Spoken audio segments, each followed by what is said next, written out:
All right. Good morning, good afternoon, everyone. Today I'm going to be presenting on the electric field state estimator, specifically during geomagnetic disturbances. My name is Nicole Logiudice. I am a third-year PhD student working under Dr. Overby at Texas A&M University. So first, what are GMDs? GMDs occur whenever solar activity hits the Earth. Then whenever this creates fluctuations in the magnetic field, which induces electric fields throughout the Earth, and then induces voltages on the power grid. Whenever there is a complete circuit, so within our transmission lines, through transformer neutrals, and through the ground, completes a complete circuit, there is a current that is induced along this pathway. These are called GICs, or geometrically induced currents. And you can see a better visual here through transformer neutrals, through transmission lines, transformer neutral again, and back through the ground. This is our complete circuit. Now, why does this matter? GICs can cause transformer saturation, which can lead to transformer heating, reactive power loss, harmonic distortion, and could ultimately lead to a blackout. Operators need real-time situational awareness to identify at-risk transformers and to be able to take protective action. One way to do this and be able to accurately do this is knowing the electric field across the entire network, not just locally at each of the different sensors.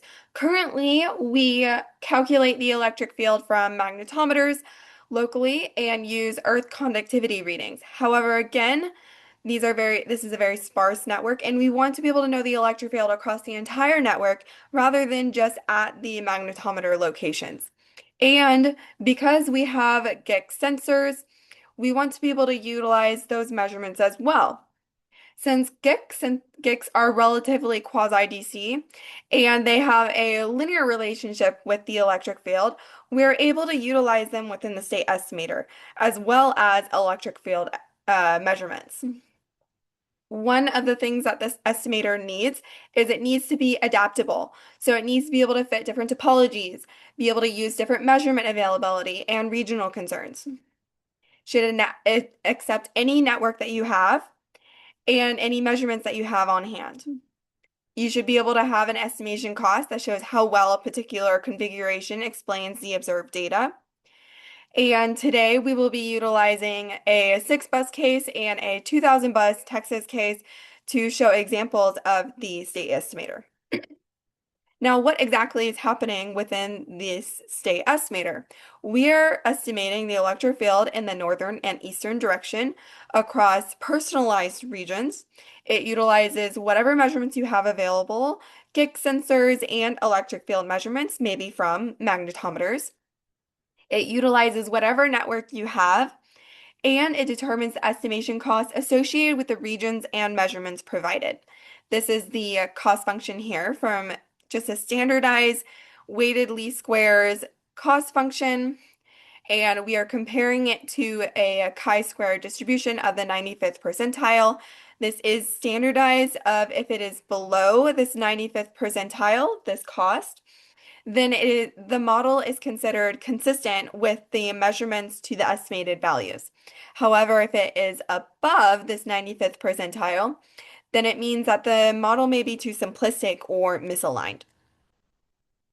Some formulation of the state estimator, we utilize it weighted least squares specifically because each of the different sensors will have different error associated with them.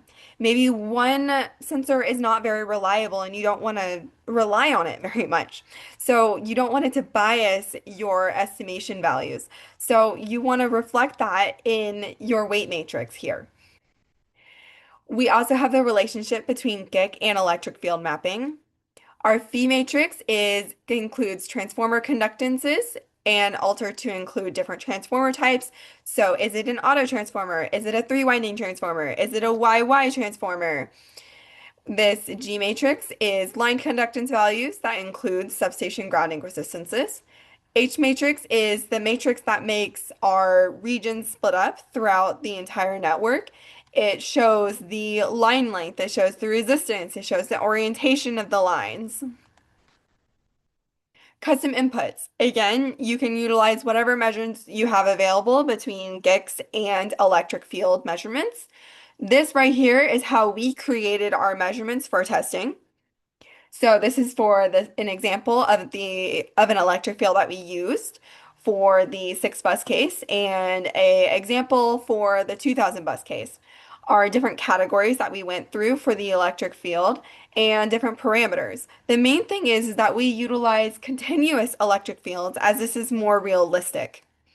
And again, this is just us creating electric fields to get measurements from them. You guys will already have measurements and you can just use those. Different region creation. So remember that within each of the regions, you're estimating in the northern and eastern direction. And you can just split up however you want necessarily.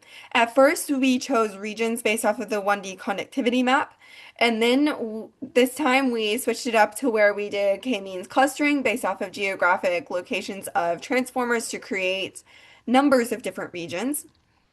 But again, you can split it up however you want. It could be partitioned by conductivity zones, utility service territories, or other boundaries that may suit your needs.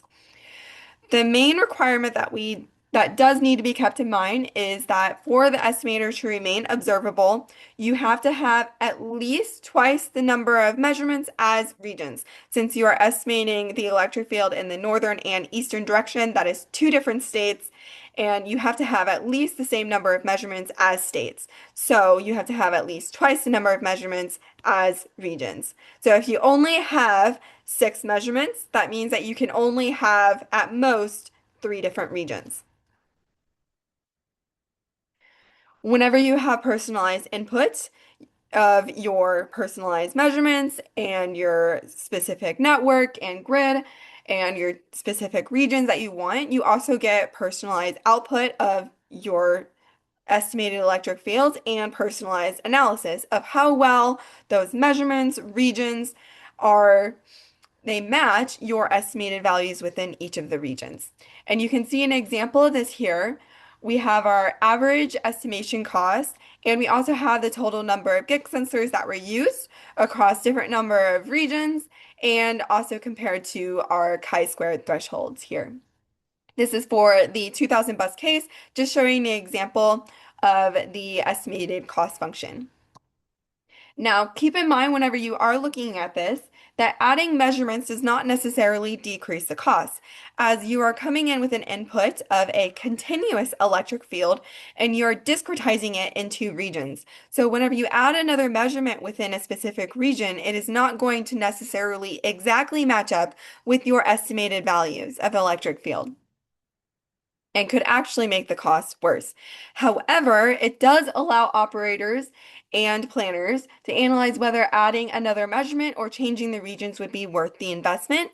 It also allows you to understand the constraints and limitations of the model itself so you can better understand what you can actually do with it.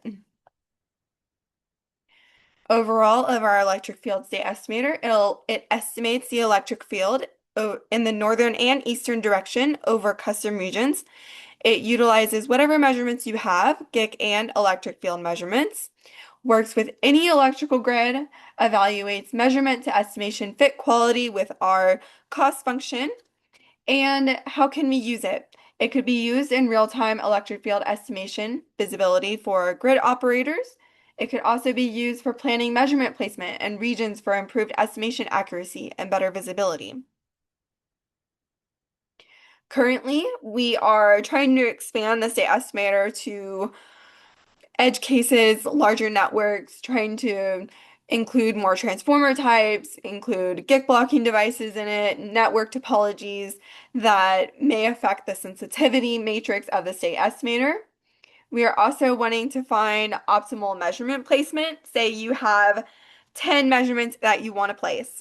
Where should you put them? What are the best places to put so you have best visibility? Or maybe you have 5 already placed and you want to place 2 more. Where should they go? We are exploring nonlinear, convex relaxation, and mixed integer linear programming to identify best optimization approaches. We are also looking into region creation clustering. We are comparing different clustering techniques to see if there are any that produce regions with lower estimation costs, different clustering techniques specifically, and also is there any specific data that these clustering techniques need to be able to better cluster the data? And we are also wanting to integrate with harmonics. So Power World was integrated with GitHarm, and we want to potentially use GitHarm to extend the estimator into harmonics analysis. So this could enable estimation and assessment of transformer heating and reactive power impacts. And finally, we would like to acknowledge our funding support from DOE. And that is all I have today. Thank you very much for your time. And that is it. Thank you.